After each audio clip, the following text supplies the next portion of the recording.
Praise the lord. అందరూ బాగున్నారండి. మనం ప్రతిరోజు కూడా మన సమస్యల కొరకు ప్రార్థన చేస్తున్నాం. అయినా కూడా మన కుటుంబ పరిస్థితి, మన సమస్యలు పోవట్లేదు. దేవుడు నా వైపు చూడట్లేదు, నా ప్రార్థన ఆలకించట్లేదు. నా జీవితంలో, నా కుటుంబంలో ఎలాంటి అద్భుత కార్యాలు తండ్రి చేయట్లేదు అని ఇదే ఆలోచనతో చాలా మంది ఉన్నారు కదా. ప్రార్థన చేసినప్పుడు జవాబు వస్తే ఎంత సంతోషంగా ఉండిద్దో, జవాబు రాకపోతే అంత నిరుత్సాహం ఉండిద్ది.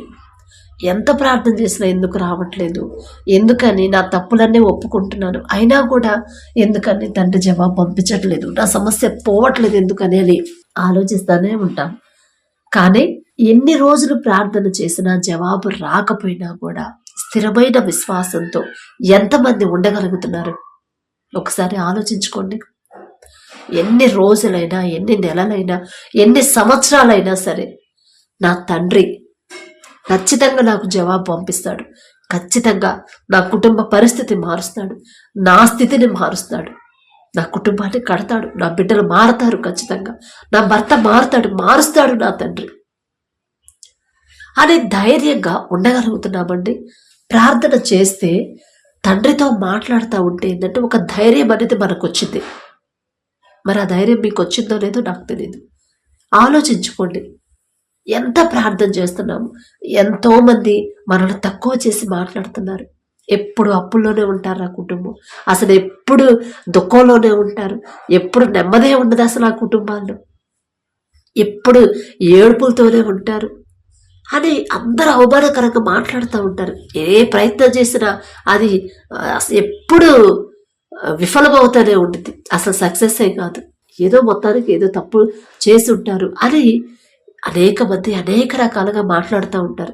వాళ్ళ మాటలే మనం సీరియస్గా తీసుకుంటాం. కానీ మన పరిస్థితి ఎలాంటి నిందలైనా, ఎలాంటి అవమానాలైనా, ఎలాంటి పరిస్థితులైనా ఒక్క రాత్రిలోనే మార్చివేయగల శక్తి గల తండ్రి. ఒక్క క్షణం చాలు కదా తండ్రికి, ఒక్క క్షణం చాలు మన పరిస్థితి మార్చడానికి. ఒక్క రాత్రిలోనే మార్చివేయగలడు మన పరిస్థితిని అంతా, మార్చివేయగల శక్తి గల తండ్రి మన తండ్రి అని మీరు జ్ఞాపకం చేసుకుంటారా? చేసుకొని ధైర్యంగా విశ్వాసం కోల్పోకుండా ఉండగలుగుతున్నారా? ఒకసారి మనం పరిశుద్ధ గ్రంథం చదివేటప్పుడు ప్రతి ఒక్కరు ప్రతిరోజు చదువుతారు. వాక్యం చదువుకొని ప్రార్థన చేసుకున్న తర్వాతే అప్పుడు బెడ్ దిగుతారు, లేదా మంచం దిగుతారు, లేదా పనులు స్టార్ట్ చేస్తారు. ఎంత ప్రార్థన చేసినా, ఎంత బైబిల్ చదివినా, ఎన్ని రోజుల నుంచి ప్రార్థనకి వెళ్తున్నా కూడా ఏదైనా సమస్య వచ్చిందంటే మాత్రం ఖచ్చితంగా ఒక అనుమానం అనేది మనలో ఉండిద్ది కదా. విశ్వాసాన్ని కోల్పోతాము, అపనమ్మకం వచ్చేసింది, అవిశ్వాసులుగా మారిపోతాము.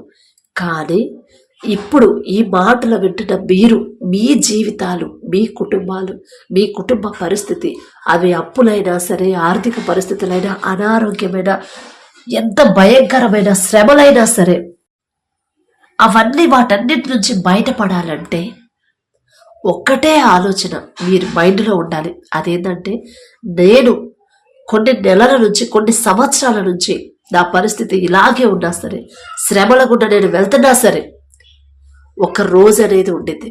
ఆ రోజున ఖచ్చితంగా నా తండ్రి నా పరిస్థితిని మారుస్తాడు. ఖచ్చితంగా నా తండ్రి నా కుటుంబాన్ని మారుస్తాడు. ఖచ్చితంగా నా తండ్రి నా కుటుంబాన్ని కడతాడు. నాకున్న ఈ అనారోగ్యం తీసివేసి సంపూర్ణ స్వస్థత ఇవ్వగల శక్తి గల తండ్రి నా తండ్రి అని మనస్ఫూర్తిగా మీరు ఎప్పుడైతే దేవుడి మీద నమ్మకం, విశ్వాసం ఉంచి, ఎలాంటి సమస్యలు మన కళ్ళ ముందున్నా సరే, భయంకరమైన సమస్యలు మన ముందున్నా సరే, ఎప్పుడైతే మీరు ధైర్యంగా ఉండగలుగుతారో, ప్రశాంతంగా మళ్ళీ ఆలోచిస్తా బీపీ పెంచుకొని, షుగర్ పెంచుకొని, లేనిపోని ఆలోచనలతో కాదు, దేవుని మీద ఎప్పుడైతే మనకి నిజమైన విశ్వాసం, నిజమైన నమ్మకం కలిగి ఉంటామో, సమస్యలు చూసి మనం భయపడం, సమస్యలు చూసి మనం అధైర్యపడం. యోబు గారు అదే చేశారు. అలా మనం కూడా ఉండాలనే కొన్ని వేల సంవత్సరాల ముందు జరిగినవి కూడా తండ్రి పరిశుద్ధ గ్రంథంలో రాపించి పెట్టి మన దాకా తీసుకొచ్చాడు తండ్రి. మళ్ళీ చదువుతానే ఉంటాము కానీ ధైర్యం తెచ్చుకోము, చదువుతానే ఉంటాము కానీ నిరీక్షణ కోల్పోతానే ఉంటాము, అవన్నీ చదువుతానే ఉంటాము కానీ విశ్వాసంతో ఉండలేము. అందుకే ఇప్పటి నుంచైనా సరే, ఈ మాటలు విన్న తర్వాత అయినా మనకి ఎలాంటి పరిస్థితులు, ఎలాంటి ఒడిదుడుకులు, ఎలాంటి అనారోగ్యమైనా సరే, అప్పులైనా, ఆర్థిక సమస్యలైనా, ఉద్యోగం లేకపోవడం అయినా సరే, చెయ్యని తప్పుకి శిక్ష అనుభవిస్తున్నా కూడా, లేనిపోని నిందలు వేసినా కూడా మనకంటూ ఒక సమయం ఉంది. ఆ సమయానికి తండ్రి మీ జీవితాలు ఖచ్చితంగా మార్చబోతున్నాడు. ఎందుకంటే మనకు నిజంగా దేవుడు మారుస్తాడా? అందరూ అదే మాట చెప్తారు, మార్చబోతున్నాడు అంటారు. ఎప్పుడు మారుస్తాడు?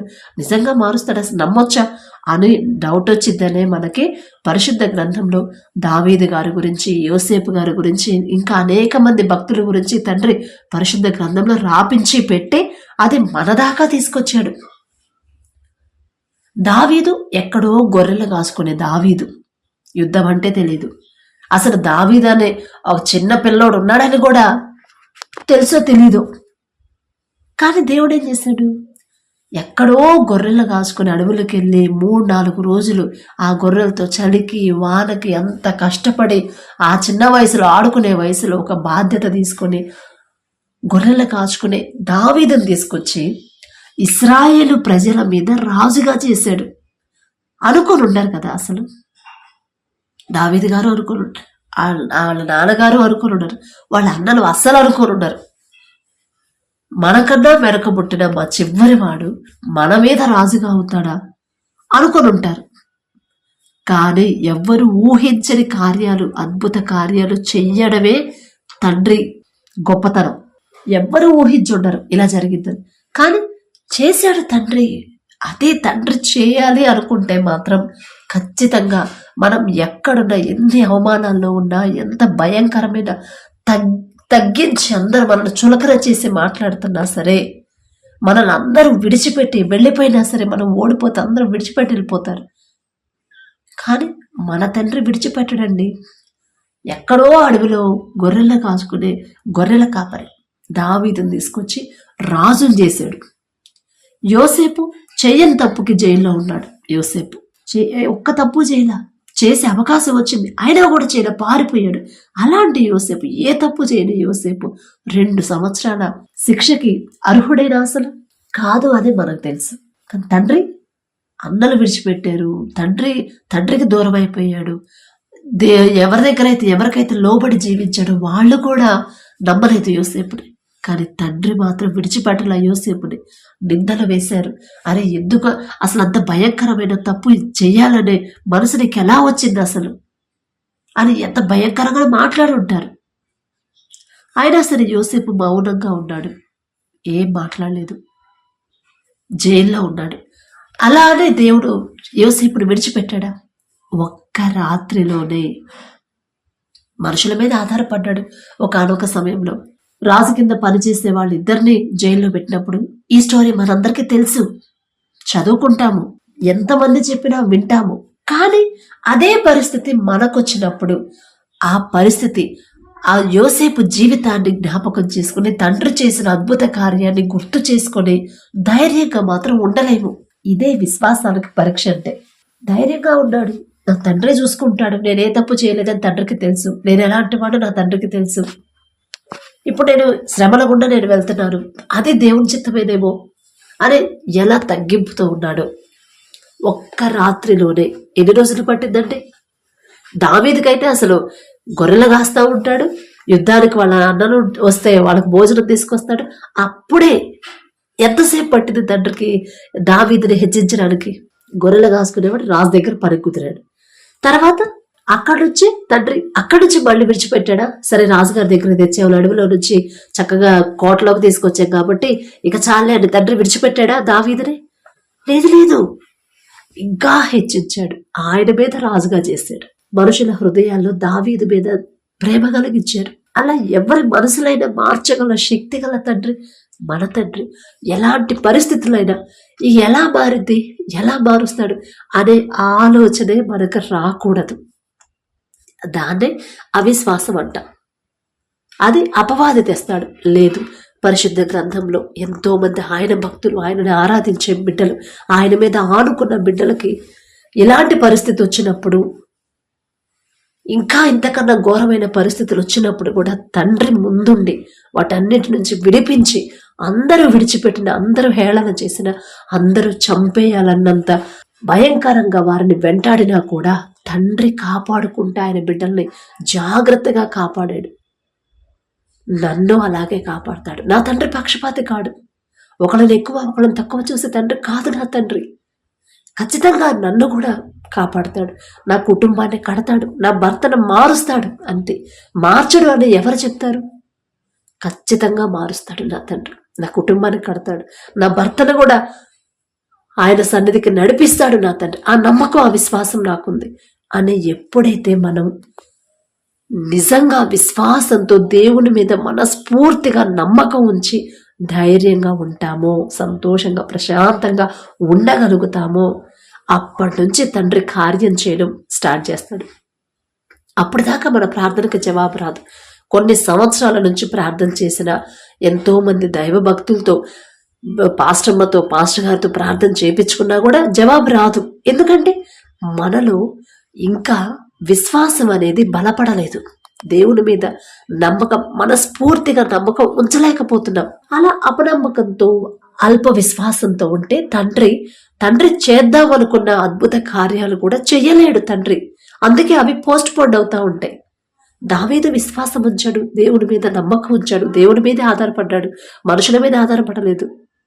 అలానే దావీదు అడగల, అయ్యా నన్ను రాజు చెయ్యి, నన్ను హెచ్చించు, నన్ను అంత ఘనపరచు అని దావీదు అడగలేదు. అయినా సరే అడగకుండానే తండ్రి హెచ్చిస్తాడు. ఎంతసేపు పట్టిందండి దావీదు గారిదే ఒకసారి జ్ఞాపకం చేసుకోండి, బాగా ఆలోచించండి. ఈ మాటలు విన్న తర్వాత మీరు కూర్చోండి, ఒక 5 నిమిషాలు ఆలోచించండి, మీకే అర్థమైంది. అరే నిజమే కదా, ఎక్కడో ఉండాల్సిన దావీదు అన్నలకు భోజనం తేవడం ఏంది? ఆ భోజనం తెచ్చిన సమయంలోనే దావీదుని ఎంత టైం పట్టింది హెచ్చించడానికి?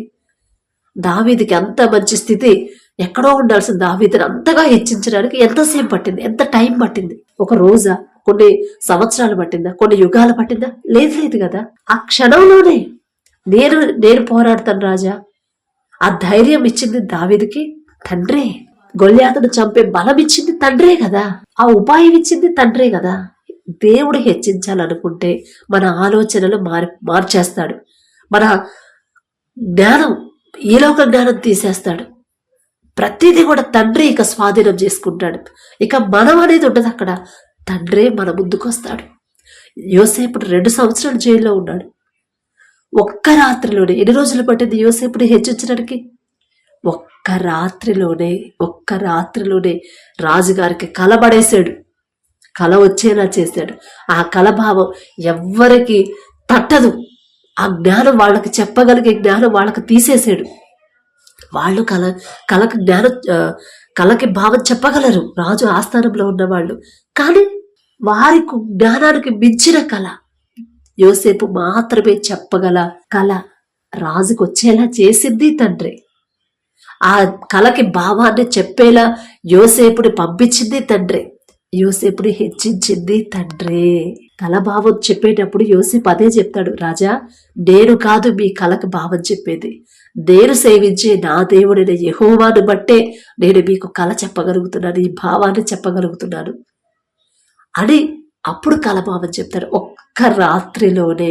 ఇప్పుడు ఈ మాటలు వింటున్న మీరు ఎలాంటి పరిస్థితిలో ఉన్నా సరే ఒక్క రాత్రిలోనే మీ నమ్మకం, మీ విశ్వాసం మీదే ఆధారపడింది. లేదు, నా తండ్రి చేస్తాడు, చెయ్యగలడు. ఆ చెయ్యగల శక్తి, నా పరిస్థితిని మార్చివేయగల శక్తి నా తండ్రికి మాత్రమే ఉంది. అహీతోపెలు ఆలోచన మార్చేశారు. అహీతోపెలు ఆయన ఆలోచన ఇచ్చాడు అంటే అది దేవుడు చెప్పినట్టే ఉండింది. ఆచరణలు పెడతారు దేవుడు చెప్పినట్టే. అలాంటి ఆలోచన కూడా చెడగొట్టేశాడు తండ్రి. ఎందుకు భయపడుతున్నారు నాయన బిడ్డలు? మీరు ఎవ్వరికి భయపడద్దు. ఒకవేళ మీకు వ్యతిరేకంగా ఆలోచన చేస్తున్నా సరే వాళ్ళ ఆలోచన మార్చివేయగల శక్తి తండ్రికి మాత్రమే ఉంది. ఒక్క రాత్రిలోనే మీ జీవితాన్ని మార్చబోతున్నాడు. విశ్వాసంతో ఉండండి, ధైర్యంగా ఉండండి, సంతోషంగా ఉండండి. Praise the lord.